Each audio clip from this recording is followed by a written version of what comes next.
क्या आपको मालूम है कि अल्बर्ट आइंस्टाइन ने इजराइल के प्रेसिडेंट बनने से मना कर दिया था? जी हाँ, 1952 में इजरायली प्रेसिडेंट काइम वीज़मैन के मौत के बाद अल्बर्ट आइंस्टाइन, जो कि एक महान यहूदी साइंटिस्ट और इंटेलेक्चुअल थे, उन्हें इजराइल के प्रेसिडेंट बनने का ऑफर आया था, मगर आइंस्टाइन ने इसे रिजेक्ट कर दिया। उन्होंने इसका रीज़न ये बताया था कि वो इस काबिल नहीं कि इजराइल के प्रेसिडेंट बन सकें, मगर इसकी असली वजह कुछ और ही थी। आइंस्टाइन का विज़न स्टेट ऑफ इजराइल को लेकर आज के इजराइल से बिल्कुल अलग था।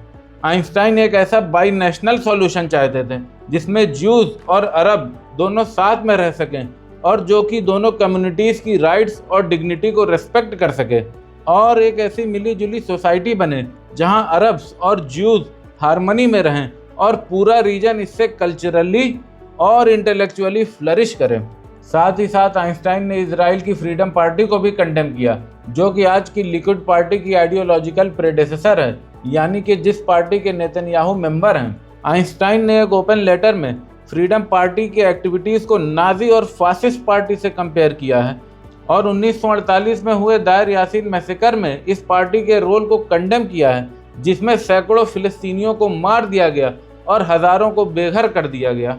ये कोई इकलौता केस नहीं है। इजराइल के इस्टेब्लिशमेंट के पहले से ही ज़ायनिस्ट मिलिशिया ऐसा करते आ रहे हैं, जिसमें हज़ारों फिलिस्तीनी गांव और शहरों को नेस्तो नाबूद कर दिया गया और हज़ारों फिलिस्तीनियों को मार दिया गया और लाखों को बेघर कर दिया गया।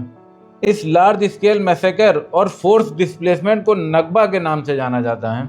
आइंस्टाइन का विज़न इजराइल को लेकर बिल्कुल वैसा ही था जैसा कि खलीफा उमर का था।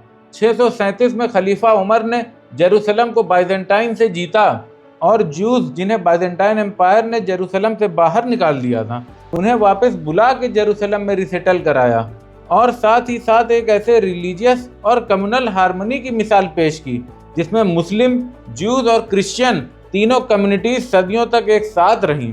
खलीफा उमर के रिलीजियस टॉलरेंस की मिसाल मैं आपको बताता हूँ। जेरूसलम यानी अल कुद्स के फतेह के बाद जेरूसलम के क्रिश्चियन पैट्रियार्क सोफ्रेनियस ने कहा कि आप चर्च ऑफ दी होली सिफलकर, यानी वो जहाँ ईसा मसीह को क्रॉस पे लटका दिया गया था, वहाँ पे नमाज पढ़िए, जिसे खलीफा उमर ने मना कर दिया, इस डर से कि मुसलमान इस बात को फॉलो करते हुए कहीं चर्च ऑफ होली सिफलकर को क्लेम ना करने लगे।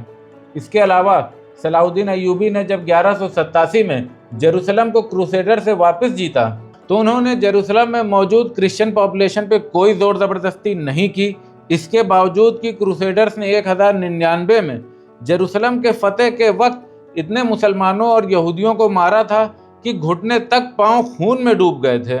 इसके अलावा सलाउद्दीन अय्यूबी ने एक बार फिर से जेरूसलम में जूइश कम्युनिटी को रिसेटल किया, जिन्हें क्रूसेडर्स ने बाहर निकाल दिया था, और फिर से एक फ्लरिशिंग जूइश, मुस्लिम और क्रिश्चियन कम्युनिटी की बुनियाद रखी।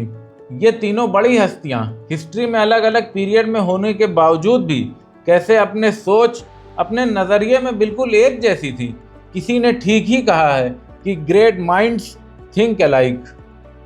अगर आपको ये वीडियो पसंद आया है तो इस चैनल को सब्सक्राइब करें और इस वीडियो को शेयर करें।